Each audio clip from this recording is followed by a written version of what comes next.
People's voice को स्वागत କରୁଛି ମୁଁ ଶ୍ରୀ ରବି କୁମାର ପାତ୍ର। ଆଜି ଆମେ ଆପଣଙ୍କୁ ଏମିତି ଏକ ଦୃଶ୍ୟ ଦେଖେଇବୁ ଯେଉଁଟାକି ଲକ୍ଷ ଲକ୍ଷ ଟଙ୍କା ଆତ୍ମସାତ କରାଯାଇଛି। ସେ ଜାଗା ହେଉଛି ବୌଦ୍ଧ ଜିଲ୍ଲା ହରଭଙ୍ଗା ବ୍ଲକ ହରଭଙ୍ଗା ପଞ୍ଚାୟତର ଟିଆଙ୍ଘାଟିକା ନଦୀ ଖଣ୍ଡିରେ। ନଦୀ ଖଣ୍ଡିରେ ନା ନିର୍ବାହୀ ଯନ୍ତ୍ରୀ ଉଠାଜଳ ସେଚନ ପ୍ରକଳ୍ପ ବୌଦ୍ଧ।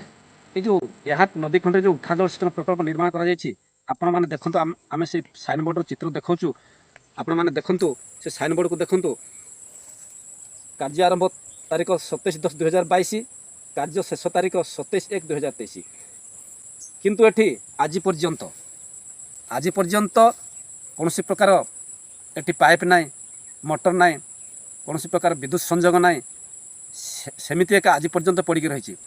एठी जो अटकल परिमाण साइनबोर्ड रे लेखा अच्छी 15 लाख ये 15 लाख टंकार जो उठाजल सेचन प्रकल्प निर्माण करा कहीं निर्माण करा क्या निर्माण करा जेहेतु सरकार कहते जेटा चाषी उठाजल सेचन प्रकल्प निर्माण कर किंतु वास्तव चित्र देखा गले संपूर्ण उल्टा संपूर्ण मिछ।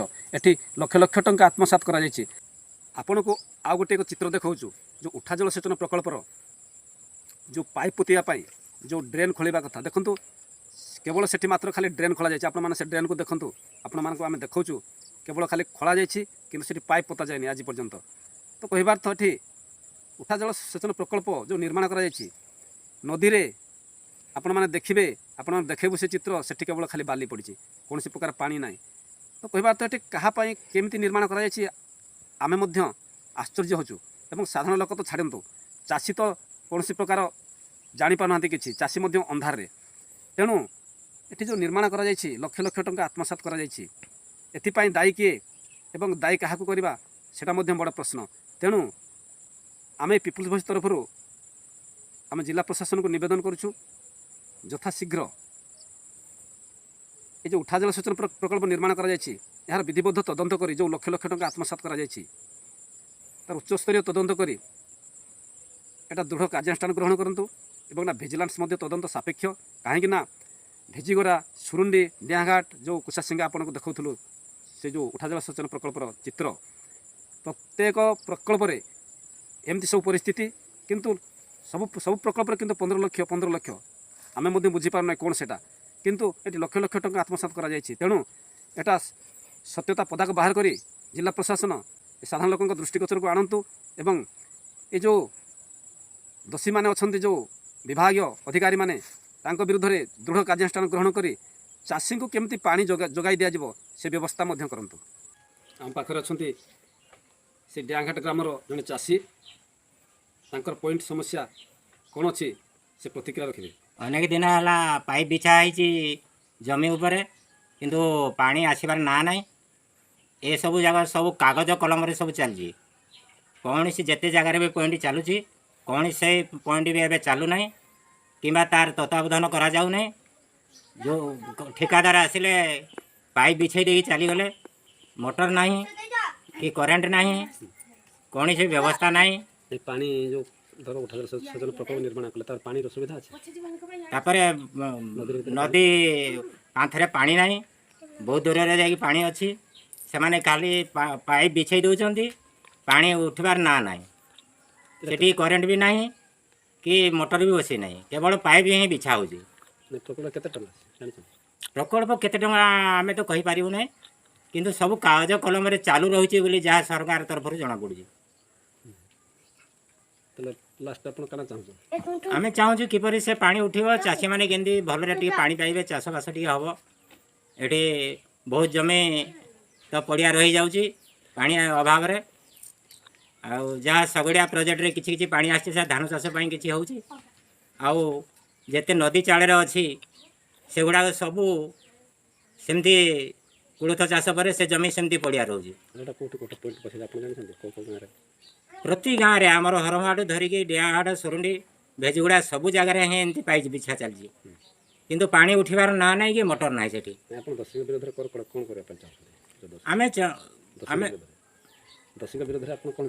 दोषी विरोध तो आम कार्य अनुष्ठान चाहूँ किंतु केबे से कार्य अनुष्ठान तैयारी हम आम भी जापारनु यहाँ बहुत दिन चलती एमती ठकामी कारबार है खाली केवल पाइप बिछेगी ସରକାର ତରଫରୁ ଖାଲି ଚାଲୁ ହେଉଛି ବୋଲି କାଗଜପତ୍ରରେ କେବଳ ଚାଲିଛି। ଆପଣଙ୍କ ନାଁଟା? ନା ଆମର ଶଙ୍କର ନାୟକ, ଡିଆଁଘାଟ। ଏ ଜାଗା ହେଉଛି ବୌଦ୍ଧ ଜିଲ୍ଲା ହରଭଙ୍ଗା ବ୍ଲକ କୁସଙ୍ଗ ପଞ୍ଚାୟତର କୁଶାସିଙ୍ଗା ଗାଁ। ଏ କୁଶାସିଙ୍ଗା ଗାଁ ନଦୀ ଖଣ୍ଡରେ ଏକ ଉଠା ଜଳସେଚନ ପ୍ରକଳ୍ପ ନିର୍ମାଣ କରାଯାଇଛି। କିନ୍ତୁ ବଡ଼ କଥା ହେଲା ଯେଉଁଟା ନିର୍ମାଣ କରାଯାଇଛି ସେଇଟା ଚାଷୀମାନଙ୍କ ପାଇଁ ନିର୍ମାଣ କରାଯାଉଛି, ଚାଷୀମାନେ ପାଣି ପାଇବା ପାଇଁ ନିର୍ମାଣ କରାଯାଉଛି। କିନ୍ତୁ ଏଠି ବଡ଼ କଥା ହେଲା এই ଯେଉଁ ଆପଣମାନେ ଦେଖନ୍ତୁ ଏ ଯେଉଁ ଉଠା ଜଳସେଚନ ପ୍ରକଳ୍ପ ନିର୍ମାଣ କରାଯାଇଛି ଏଠି ପାଣି ନାହିଁ, କେବଳ ଖାଲି ବାଲି। ଏ ଯେଉଁ ବାଲିରେ ଯେଉଁ ନିର୍ମାଣ କରାଯାଇଛି ଏଠି ଯେହେତୁ ପାଣି ନାହିଁ, ଚାଷୀମାନେ ଏଠି ପାଣି ପାଇବେ କେମିତି? এটা ଗୋଟେ ଆଶ୍ଚର୍ଯ୍ୟଜନକ କଥା। କାରଣ ଏଠି ଯେଉଁ ଠିକାଦାର ଏବଂ ଯେଉଁ ଉଠା ଜଳସେଚନ ପ୍ରକଳ୍ପର ଅଧିକାରୀମାନେ ତାଙ୍କର ସଲାସୁତରାରେ ଏଟା କେବଳ ଅର୍ଥ ହଡ଼ପ କରିବା ପାଇଁ ଏଟା ଗୋଟେ ଯୋଜନା ଚାଲିଛି। ଏଠି କୁଶାସିଙ୍ଗାରେ ନୁହେଁ, ଭେଜିଗୋରା ଠାରୁ ଏ କୁଶାସିଙ୍ଗା ପର୍ଯ୍ୟନ୍ତ ଭେଜିଗୋରା, ଡିଆଁଘାଟ, ସୁରୁଣ୍ଡି, କୁଡ଼ାସିଙ୍ଗା, କୁଶାସିଙ୍ଗା ଏହିପରି ଯେଉଁ 4-5ଟି ଯେଉଁ ଅଛି ଲିଫ୍ଟ ଇରିଗେସନ୍, ପ୍ରତ୍ୟେକ ଜାଗାରେ ଏହିପରି ପରିସ୍ଥିତି ଦେଖିବାକୁ ମିଳୁଛି। ଲକ୍ଷ ଲକ୍ଷ ଟଙ୍କା ବର୍ତ୍ତମାନ ହରିଲୁଟ୍ କରିବା ପାଇଁ ସେମାନେ ପ୍ରୟାସ ଆରମ୍ଭ କରିଛନ୍ତି। ସେଥିପାଇଁ ଆମ ପାଖରେ ଅଛନ୍ତି ଜଣେ ଚାଷୀ ଭାଇ। ସେ ଚାଷୀ ଭାଇକୁ ଆମେ ପଚାରିବା, ସେମାନେ ବୁଦ୍ଧିଜୀବୀ ମଧ୍ୟ, ତେଣୁକରି ସେ ବିଷୟରେ ଆମକୁ ଟିକେ ପ୍ରତିକ୍ରିୟା ରଖିବେ। ଦେଖନ୍ତୁ, ଏ ଯେଉଁ ମହାନଦୀ କୂଳରେ ଚାଷୀମାନଙ୍କୁ ପାଣି ଯୋଗାଇ ଦେବା ପାଇଁ ସରକାରଙ୍କର ଯେଉଁ ଲିଫ୍ଟ ଇରିଗେସନ୍ ପଏଣ୍ଟ ସବୁ ନିର୍ମାଣ କରାଯାଇଛି, ଇଏ କେବଳ ଯୋଜନା ନାଁରେ ଲକ୍ଷ ଲକ୍ଷ ଟଙ୍କା ହରିଲୁଟ୍ କରିବାର ମୁଖ୍ୟ ଉଦ୍ଦେଶ୍ୟ।